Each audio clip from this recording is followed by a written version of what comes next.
شروع اللہ کا نام لے کر جو بڑا مہربان نہایت رحم والا ہے۔ جو چیزیں آسمانوں میں ہیں اور جو چیزیں زمین میں ہیں سب اللہ کی تسبیح کرتی ہیں، اور وہ غالب ہے، حکمت والا ہے۔ وہی تو ہے جس نے کفار اہل کتاب کو پہلی لشکر کشی پر ہی ان کے گھروں سے نکال دیا۔ مسلمانوں، تمہارے خیال میں بھی نہ تھا کہ وہ نکل جائیں گے، اور وہ لوگ یہ سمجھے ہوئے تھے کہ ان کے قلعے ان کو اللہ کے عذاب سے بچا لیں گے، مگر اللہ نے ان کو وہاں سے آ لیا جہاں سے ان کو گمان بھی نہ تھا، اور اس نے ان کے دلوں میں دہشت ڈال دی کہ اپنے گھروں کو خود اپنے ہاتھوں اور مومنوں کے ہاتھوں سے اجاڑنے لگے۔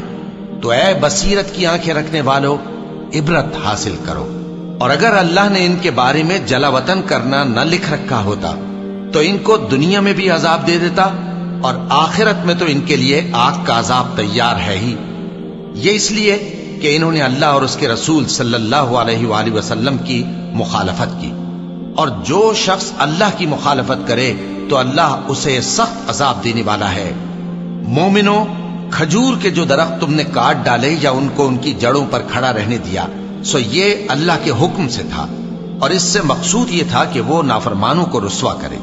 اور اے مسلمانوں، جو مال اللہ نے اپنے پیغمبر کو ان لوگوں سے جنگ کے بغیر دلوایا ہے اس میں تمہارا کچھ حق نہیں، کیونکہ اس کے لیے نہ تم نے گھوڑے دوڑائے نہ اونٹ، لیکن اللہ اپنے پیغمبروں کو جن پر چاہتا ہے غالب کر دیتا ہے، اور اللہ ہر چیز پر قادر ہے۔ جو مال اللہ نے اپنے پیغمبر صلی اللہ علیہ وآلہ وسلم کو بستیوں والوں سے دلوایا ہے وہ اللہ کے اور پیغمبر کے قرابت والوں کے اور یتیموں کے اور حاجت مندوں کے اور مسافروں کے لیے ہے، تاکہ جو لوگ تم میں دولت مند ہیں انہی کے ہاتھوں میں نہ گردش کرتا رہے، اور جو چیز تم کو پیغمبر صلی اللہ علیہ وآلہ وسلم دیں وہ لے لو، اور جس سے منع کرے اس سے باز رہو، اور اللہ سے ڈرتے رہو، بے شک اللہ سخت عذاب دینے والا ہے۔ اور ان ضرورت مند مہاجروں کے لیے بھی جو اپنے گھروں اور مالوں سے خارج اور جدا کر دیے گئے ہیں، جو اللہ کے فضل اور اس کی خوشنودی کے طلبگار اور اللہ اور اس کے پیغمبر کے مددگار ہیں، یہی لوگ سچے ہیں۔ اور ان لوگوں کے لیے بھی جو مہاجرین سے پہلے اس گھر یعنی مدینے میں مقیم ہیں اور ایمان میں مضبوط ہیں، اور جو لوگ ہجرت کر کے ان کے پاس آتے ہیں وہ ان سے محبت کرتے ہیں، اور جو کچھ ان کو ملا اس سے اپنے دل میں کچھ خواہش اور خلش نہیں پاتے، اور ان کو اپنی جانوں پر مقدم رکھتے ہیں خواہ وہ خود بھی فاقے سے ہوں۔ اور جو شخص خود غرضی سے بچا لیا گیا تو ایسے ہی لوگ بامراد ہیں۔ اور ان کے لیے بھی جو ان مہاجرین کے بعد آئے اور دعا کرتے ہیں کہ اے پروردگار ہمارے اور ہمارے بھائیوں کے جو ہم سے پہلے ایمان لائے ہیں گناہ معاف فرما، اور مومنوں کی طرف سے ہمارے دل میں کینہ و حسد نہ پیدا ہونے دے، اے ہمارے پروردگار تو بڑا شفقت کرنے والا ہے، مہربان ہے۔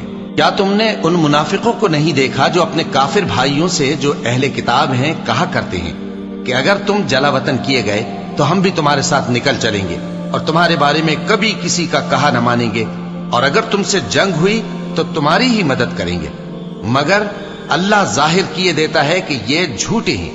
اگر وہ نکالے گئے تو یہ ان کے ساتھ نہیں نکلیں گے، اور اگر ان سے جنگ ہوئی تو یہ ان کی مدد نہیں کریں گے، اور اگر مدد کریں گے بھی تو پیٹ پھیر کر بھاگ جائیں گے، پھر ان کو کہیں سے بھی مدد نہ ملے گی۔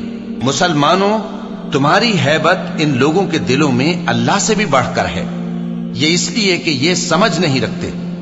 یہ سب جمع ہو کر بھی تم سے نہیں لڑ سکیں گے مگر بستیوں کے قلعوں میں پناہ لے کر یا دیواروں کی اوٹ سے۔ ان کے آپس میں بھی بڑی لڑائی رہتی ہے، تم خیال کرتے ہو کہ یہ اکٹھے ہیں، حالانکہ ان کے دل پھٹے ہوئے ہیں۔ یہ اس لیے کہ یہ بے عقل لوگ ہیں۔ ان کا حال ان لوگوں کا سا ہے جو ان سے کچھ ہی پیشتر اپنے کرتوت کی سزا کا مزہ چکھ چکے ہیں، اور ان کے لیے دکھ دینے والا عذاب تیار ہے۔ منافقوں کی مثال شیطان کی سی ہے کہ انسان سے کہتا رہا کہ کافر ہو جا، پھر جب وہ کافر ہو گیا تو کہنے لگا کہ مجھے تجھ سے کچھ سروکار نہیں، مجھ کو تو اللہ رب العالمین سے ڈر لگتا ہے۔ تو دونوں کا انجام یہ ہوا کہ دونوں دوزخ میں جائیں گے، ہمیشہ اس میں رہیں گے، اور بے انصافوں کی یہی سزا ہے۔ اے ایمان والو، اللہ سے ڈرتے رہو، اور ہر شخص کو دیکھنا چاہیے کہ اس نے کل یعنی آخرت کے لیے کیا سامان بھیجا ہے۔ اور ہم پھر کہتے ہیں کہ اللہ سے ڈرتے رہو، بے شک اللہ تمہارے سب اعمال سے خبردار ہے۔ اور ان لوگوں جیسے نہ ہو جانا جنہوں نے اللہ کو بھلا دیا تو اللہ نے انہیں ایسا کر دیا کہ وہ خود اپنے آپ کو بھول گئے۔ یہی لوگ ہیں نافرمان۔ اہل دوزخ اور اہل بہشت برابر نہیں، اہل بہشت ہی کامیابی حاصل کرنے والے ہیں۔ اگر ہم یہ قرآن کسی پہاڑ پر نازل کرتے تو تم اس کو دیکھتے کہ اللہ کے خوف سے دبا اور پھٹا جاتا ہے۔ اور یہ مثالیں ہم لوگوں کے لیے بیان کرتے ہیں تاکہ وہ غور کریں۔ وہی اللہ ہے جس کے سوا کوئی معبود نہیں، پوشیدہ اور ظاہر کا جاننے والا، وہ بڑا مہربان ہے، نہایت رحم والا ہے۔ وہی اللہ ہے جس کے سوا کوئی عبادت کے لائق نہیں، بادشاہ حقیقی، ہر عیب سے پاک، سلامتی دینے والا، امن دینے والا، نگہبان، غالب، زبردست، بڑائی والا۔ اللہ مشرکوں کے شرک سے پاک ہے۔ وہی اللہ تمام مخلوقات کا خالق، ایجاد و اختراع کرنے والا، صورتیں بنانے والا، اس کے سب اچھے سے اچھے نام ہیں۔ جتنی چیزیں آسمانوں اور زمین میں ہیں سب اس کی تسبیح کرتی رہتی ہیں، اور وہ غالب ہے، حکمت والا ہے۔ صدق اللہ العظیم۔